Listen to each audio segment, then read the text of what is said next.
If you're an author or plan to be one, get excited because this podcast is for you. Book Marketing Mentors is the only podcast dedicated to helping you successfully market and sell your book. If you're ready for empowering conversations with successful marketing mavens, then grab a coffee or tea and listen in to your host, international best-selling author Susan Friedman. Welcome to Book Marketing Mentors, the weekly podcast where you learn proven strategies, tools, ideas, and tips from the masters. Every week, I introduce you to a marketing master who will share their expertise to help you market and sell more books. Today, my special guest is Paula Rizzo. Paula is an award-winning television producer, best-selling author of Listful Thinking and Listful Living. She's a media training coach, speaker, LinkedIn learning instructor, host of live stream show Inside Scoop, and creator of the popular online training Media Ready Author. She also writes a regular column for Reader's Digest and is an on-air contributor to WPIX in New York City.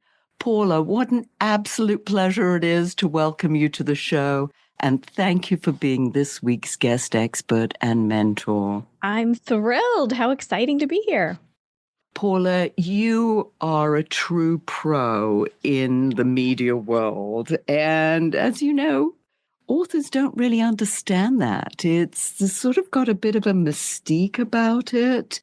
They don't quite know. They want the media to pay attention to them, but they don't really know how to go about getting the attention the right way.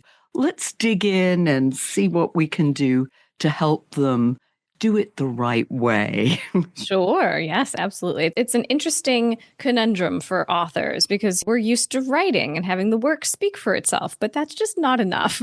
You need to use and leverage the media to get it out there. And a lot of times be on camera or audio or things that don't feel comfortable as an author. So it definitely is a challenge. It is. And somehow authors think, well, I wrote the book, so you have to want to, need to interview me. Whereas the media are like, huh? Why? Yes, right. We're not here to market your book. Thank you very much. Yeah.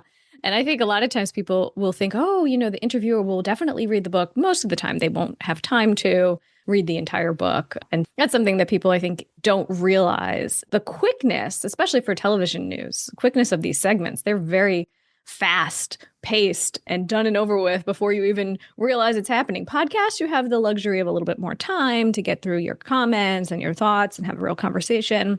But TV is not like that. That's a great segue into sort of talking about some of the misconceptions out there with regard to the media and even for how do you get them to pay attention to you? Let's dig in and talk about that. Well, you do have to tell them that you're there. And I think that's one of the biggest misconceptions that a lot of times authors think, oh, they'll find me. Oh, they just pluck people out of wherever and put them on their shows. And that's how it works. And yeah, sometimes it does. As a television producer for close to 20 years, I did a lot of research. I found a lot of great experts through searches and seeing what other media they had been on, which is an important tip. Media begets media. So as soon as you do one thing, hopefully that will snowball into other opportunities. But you do need to, as an author, as an expert, pitch the media. Continually be producing your own content, whether that be a blog or a podcast or webinars or whatever it is, to showcase your expertise, especially for nonfiction authors, to show, hey, I'm doing this every day. I know how to do it. And being able to then use that content to feed the media cycle. So I am always writing my own content first. I have an idea, a blog. Oh, I should write something on that. I write it. I put it out there.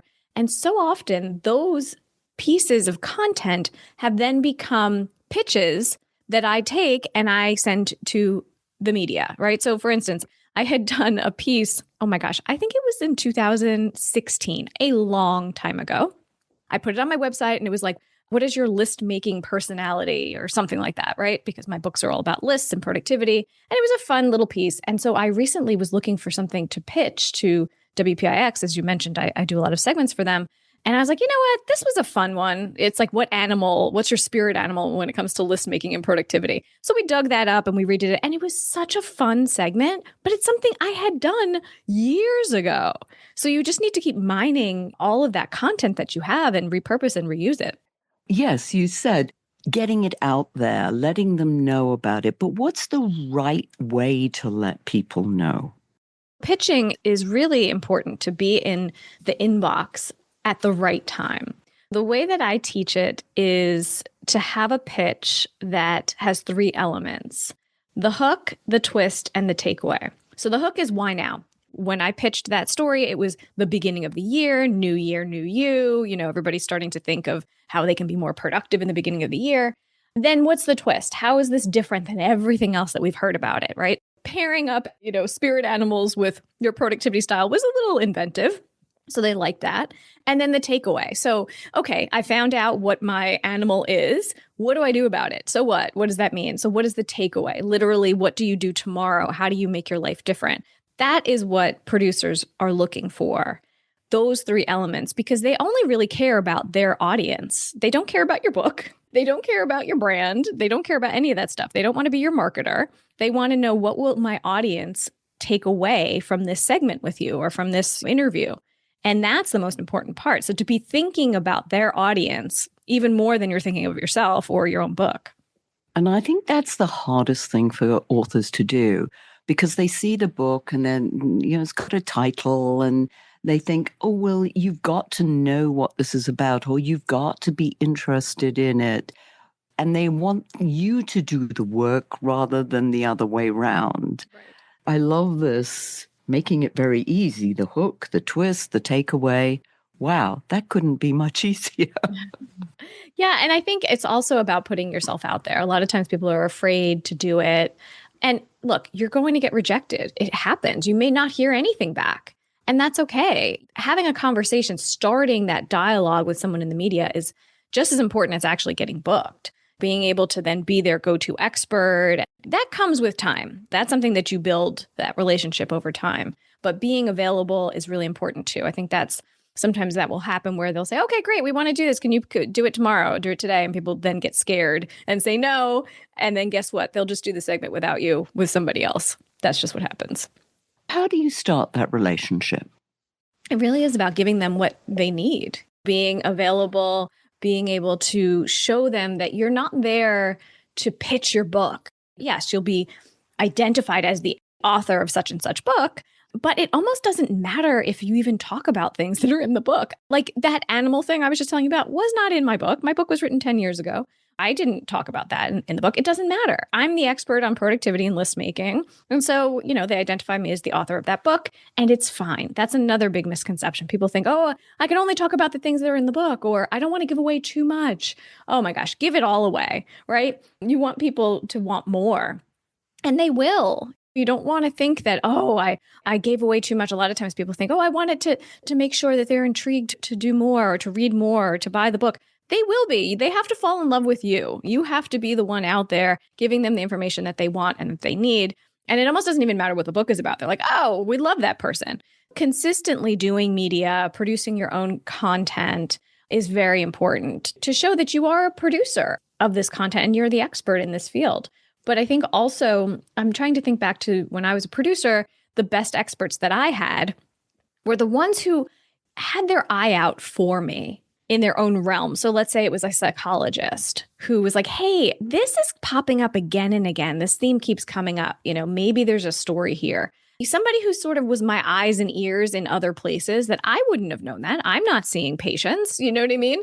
I wouldn't know that that's a trend now that's happening in the health world or whatever it is. So to be a resource, that's really the most important part. So when people think about, or authors think about the media, they think about the big shows, Good Morning America, and things that they feel that everyone watches and they have to be on that. But I believe that that's an error, correct? Mm-hmm. Yes. I mean, it's good for your ego. It's very good for your ego. It doesn't mean it's going to sell books. No, it will not sell books. It won't. I've had many clients and friends and people who are on the Today Show and GMA and all the big ones and did not sell any books truly from it, or very few.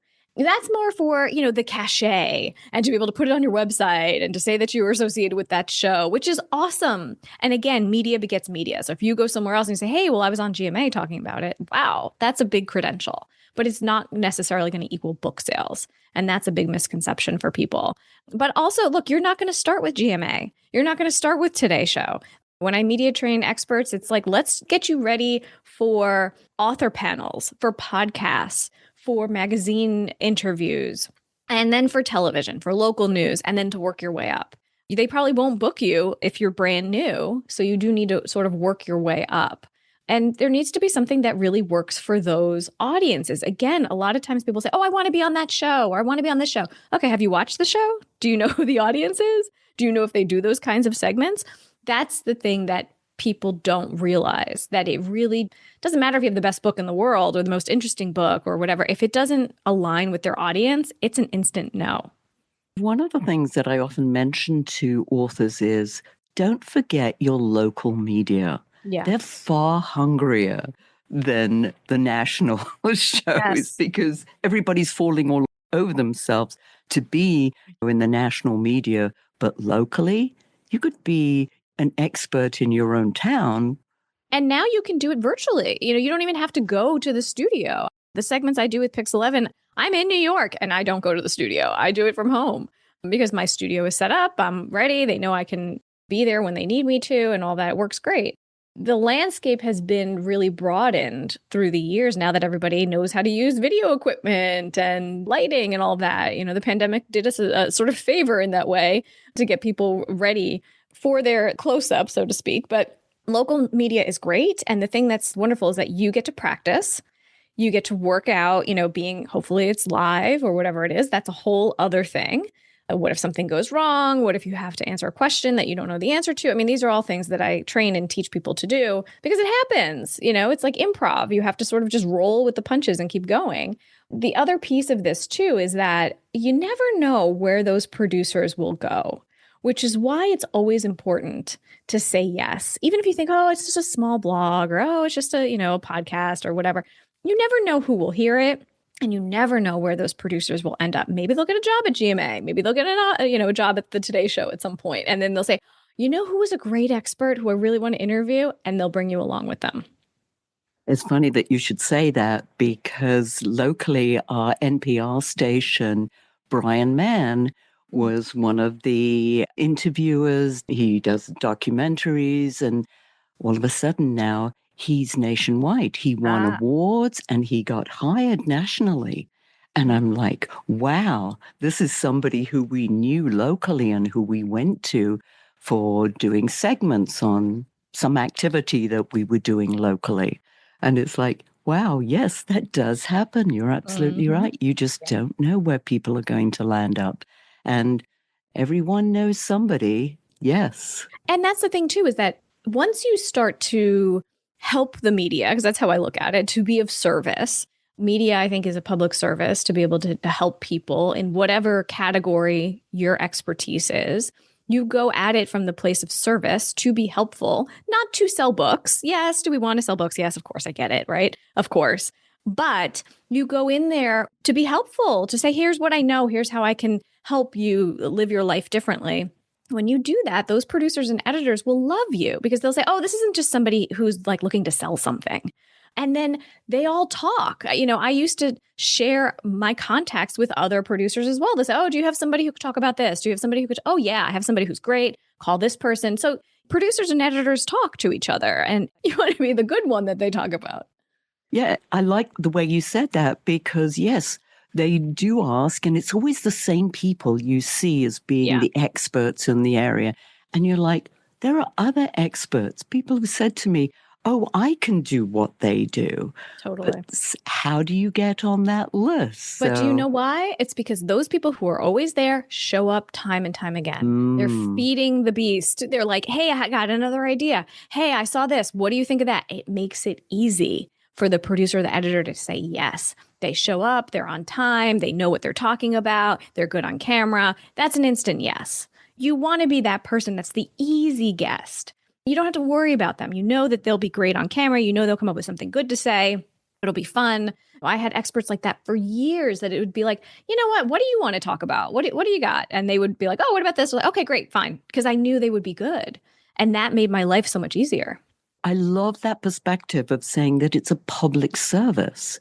I'd never sort of thought of it like that, but yes, you're providing information, you're helping, you're making their life easier. The easier you make their life, as you said, they're going to love you and want you back again. Yeah. You're pitching ideas to them. Let's go right back to the beginning. I'm a brand new author and I want to get some media. I want to get involved with the media. Where do I start? Start before your book comes out. People say, oh, I'll do media when my book comes out. And I say, it's too late. It's not too late. I'm being facetious, but you should be doing it well before. Even when you're writing the book or the proposal or starting to come up with the ideas and sort of put yourself out there. That's what I did. And it was so helpful to me because I was able to then learn what people like to hear. You know, it was sort of like being a stand-up comedian where you go to the local small clubs and you're like, let me try out some of these jokes and see if anybody laughs, see what happens. I was doing that. I was pitching myself as an expert in list making and productivity when I had a blog. I didn't even have a book. And then the book came from that, was informed by, okay, people were interested in this part, but not really that. Let's see what we can do here. So for me, it was really crowdsourcing almost in a way. And then building those relationships. So then when I did have a book, they said, oh, yeah, of course. Great. Let's have you on, because they already knew that I could do what they needed me to do. And it was almost like less pressure, I think, too, because there wasn't book to sell. You know, there wasn't like, oh, my gosh, it's the launch. And the launch gets so much excitement. And look, I work with lots of authors, getting them ready for their book launches. And it's exciting and it's wonderful. But it's not the end all and be all. You will have that book for the rest of your life. And so you need to think about, okay, beyond the launch, how will I continue to talk about this? How will I keep getting it out there? And I think it's something that I've tried to do. You know, my first book came out 10 years ago. I still talk about that book and I still am out there. You have to be your book's biggest advocate from beginning to end and even before it exists. Which I also love to hear because so many authors come to me and say, will you sell my book for me? Will you market my book for me? And I'm like, nobody can do it the way you can do it. Oh, nobody loves your book the way you love your book or your subject matter. Yes, who's the best person to market your book? Definitely you. I know. It's not what people want to hear. They want the easy button. They want to say, oh, good, here, just drop this in here and then everybody will buy the book. Wonderful. But that's just not the way. You really have to be the one to do it. Then it's, who do I start getting in touch with? I mean, do I start locally? Where do I start? Yeah, it's to start looking and watching and actually seeing what kind of segments do they have on. I know in New York, there's local shows that have book clubs. They actually have, like on the morning show, they'll have like a book of the month or whatever it is. How do you pitch your book to that? But just see, okay, that's a platform. That's a place where you could go. You don't want to pitch where they don't want you, right? You want to make sure that it's aligned. So you have to watch. You have to read the magazines. You have to listen. A good trick is to look at the advertisers for those shows. So watch the commercials and see, what are these commercials about? What is the demographic that they're trying to reach? Because those are the people who are watching the show. That is the audience that those producers and editors care about. That is it. So if it's things for women, that audience is women. If you have something that will appeal to women, absolutely pitch it there. Looking at media in a different way. And then also thinking through, as news happens, as things show up in the media, and well, this happened with a celebrity, or it's the Super Bowl, or it's Valentine's Day, how could you spin whatever it is that your expertise is on that news hook? Because that's what they're looking for, especially in television and radio. What's timely? That's that hook. How can you talk about something right now that matters? Not, oh, it's evergreen and we can do it whenever, which is good too, but there needs to be some urgency. Yes, and tying it in with a holiday or some other kind of celebration, as you say, an event. Yeah, honing it in on a particular subject. Where does your material fit into this? Looking at things a little differently. Yeah.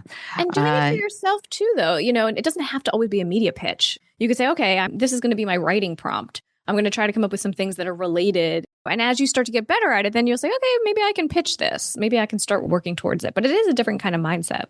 And then who at the media would you pitch?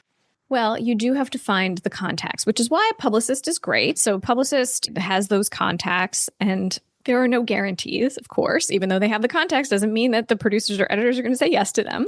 That's good when you have a book launch. But when you're doing things outside of that, you can absolutely find who to pitch. Twitter or X, there's a lot of journalists there who are sometimes looking for experts. So you want to follow them, see what kinds of things they do, who wrote the article. That's a lot easier if it's a magazine article or it's a blog or something on the web, because you can see the person's name, you can look for them, you can find them maybe on LinkedIn, connect with them there. That's easier. TV is not as easy, obviously, because they don't publish the names anywhere for the most part. You do sort of have to do some investigative journalism. I loved LinkedIn as a producer to find experts and to connect with people, but not everyone does. You may hit or miss there, but if you want to pitch your local television station, literally just call them and ask, who's the person to send pitches to for XYZ show? Because it used to be that they were very precious about people's email addresses and giving them out. Now they want them. That's the thing that I think is a big misconception. People think, oh, I'm bothering them and they don't want to hear from me. They do want to hear from you. Every producer and editor wants to find the next big thing. They want great experts. They want great stories. They want to look good at what they do. They want to be the one who says, oh, I found so-and-so. They're the one. They're looking for you. And if you reframe it that way, it's also less intimidating. Would this pitch be in the form of a press release? Would this be in the form of an email? How would this pitch even get started? Yeah, an email. I would keep it as short as possible, 15 seconds to sort of skim and get it, bullet points, a little bit about you. And you want to make sure that they understand exactly what it is that you're pitching and there's no questions. Because if there's a question, if they don't really get it, it's a no. They're not even going to reply back to you. They're just going to go to the next thing. You want to catch their eye, think about magazine articles and the headlines or newspaper articles. That headline is your subject line. How can you grab the attention right away? Because you don't have much time. But the follow-up is sometimes even more important than the actual first pitch.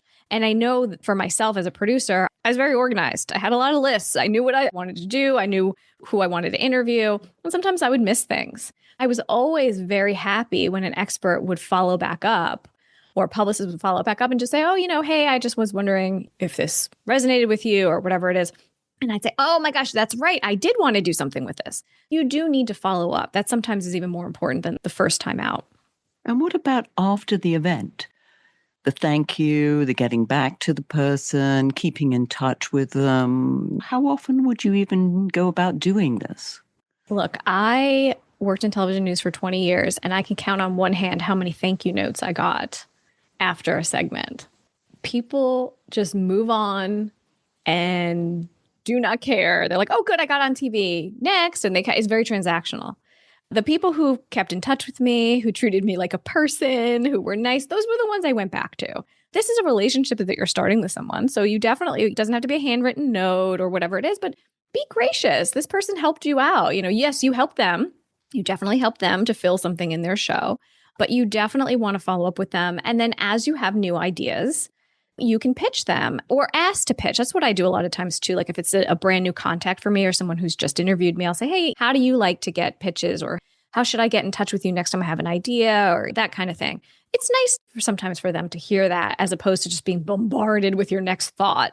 You want it to be about them and really have that relationship be both ways, to be able to say, hey, if you get anything that you need a comment on about XYZ thing, please think of me. But you need to then continue to be in their inbox because they will forget about you because the next shiny object will show up. And TV news works so fast that they don't have time sometimes to even remember half the people that they know.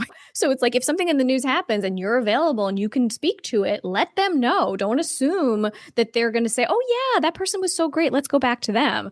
Let them know you're available. Really, the ball is in your court because so often I think authors think, oh, well, it's the media's responsibility and I'm bothering them. I don't want to bother them because they're so busy. No, you should. It's about making their lives easier, giving them everything that they need, being available. But also, look, it might not work for right now. It might not be a thing that they need. But I often would go back to my inbox if I needed an expert. And I'd be like, okay, is there a cardiologist who just, recently pitched me or something? And I would put in cardiologist and look it up and be like, okay, here's a few. Let's see if they're available. That's how I would do it sometimes. Just being in the inbox could be enough sometimes. They might not get back to you right away, but eventually maybe. Yeah, it's so disconcerting, though, because you expect a response. And if you don't get one, you're like, oh, well, they're not interested. That's your first thinking, the negative. It's like, oh, I'm bothering them, Yes. And you won't get a response. It's very rare unless they're interested. They just don't have enough time. You're getting thousands of pitches, literally a day. And everybody wants to be on their show. Everybody, it's a lot. So you want to be the one that's easy for them, an easy yes. Are press releases still alive? I mean, do people still use them? Does the media still pay attention to them? I was over press releases 10 years ago. They still exist.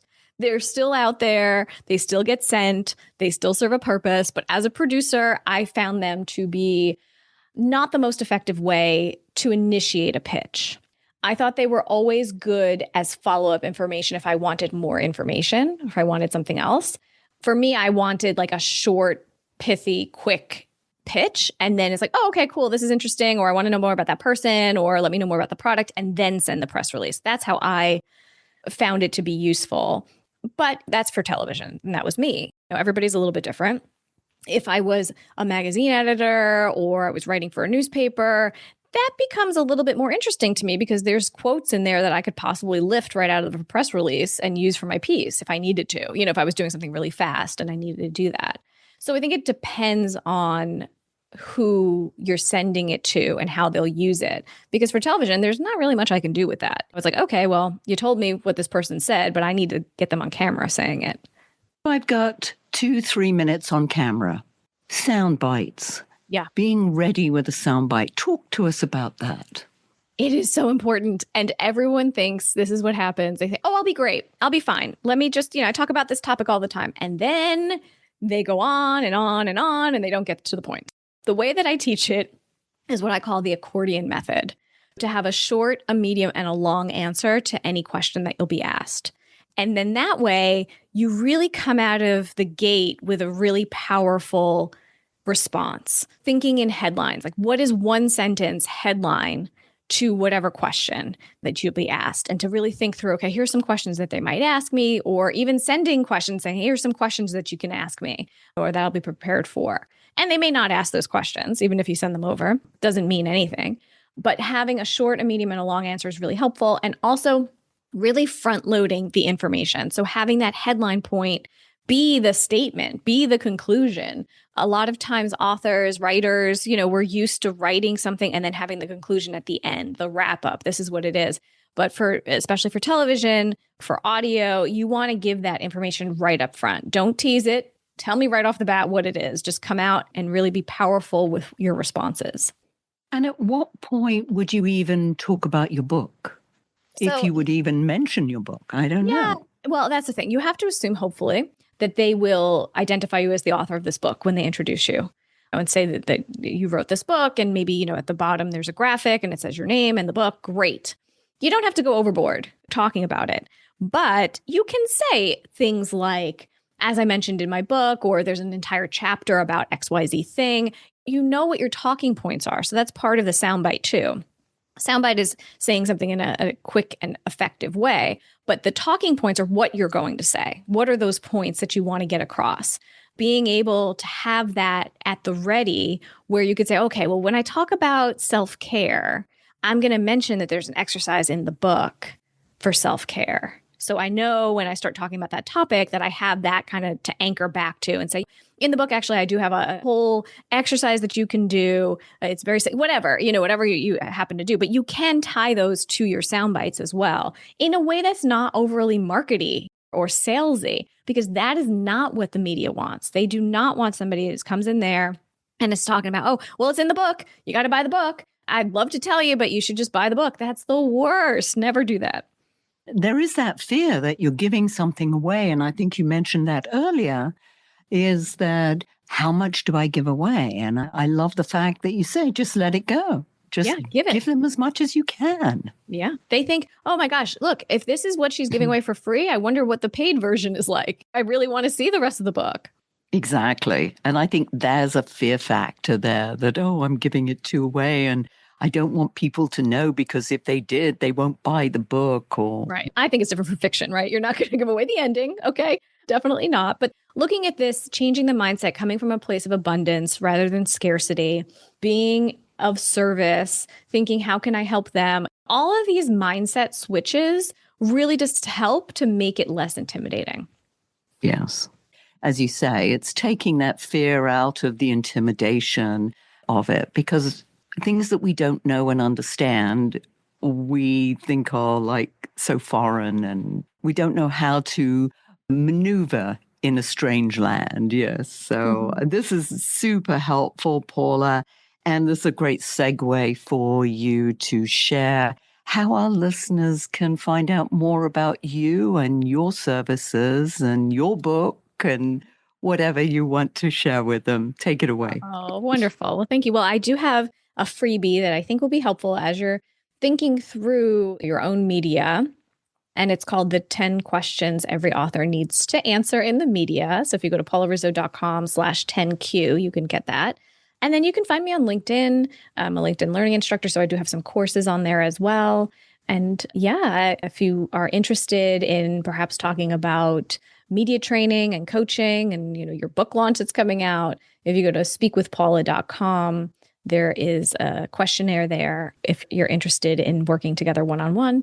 Yeah, I love supporting authors because it's just, for me as an author, it's so nice to be able to share my own experience, but then also see what happens for other people too. Every experience is a little bit different. Every launch is a little bit different.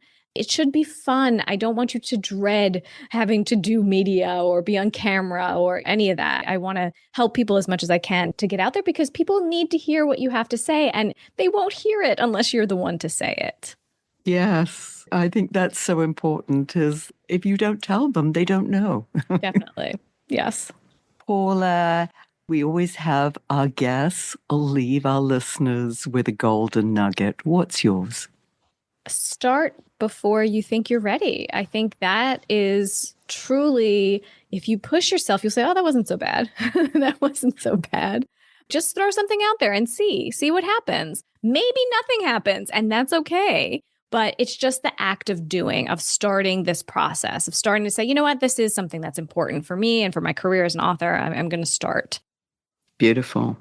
There's so much here, listeners. This is another treasure trove, and I think it would be really important to go back and go over so much of this great information that Paula has shared with us. Really appreciate this. And it's one of those subjects that we could be talking for hours, I know, about Yes, it. You'll have to come back and just share more, because I know, yes, going into the media training, I think that would be very helpful. I don't think people realize the importance of that. And as you say, the book launch. So I know you and I could be talking a lot more about these things. But for now, I thank you for sharing your wisdom. And listeners, if your book isn't selling the way you wanted or expected to, let's you and I jump on a quick call together to brainstorm ways to ramp up those sales, because you've invested a whole lot of time, money, and energy, and it's time you got the return you were hoping for.